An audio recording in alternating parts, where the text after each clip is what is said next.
In this video, I'm going to show you how to split basically data that you have taken in, like names, apart by like first and last name.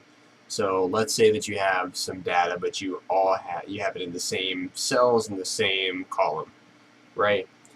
And you want to split it by saying if there's a space between an item, split it into a new column. So here's what we're going to do. We're going to select what we want to split, and actually, for the purposes of this, we can just select the whole column. So you go over to data, and then you go to text to columns. You're going to click on that, and then there's this little wizard pops up here. There's all these different rules that you can put in to specify how you would like to split this stuff up.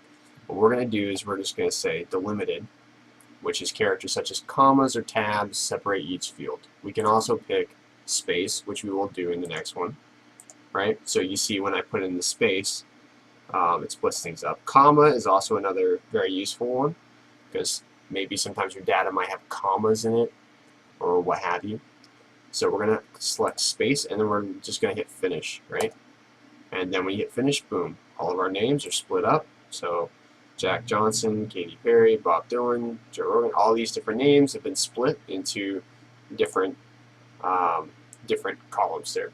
So that's how you use the text columns tool inside Microsoft Excel to split the names up. Hope this helped you, and thank you for watching.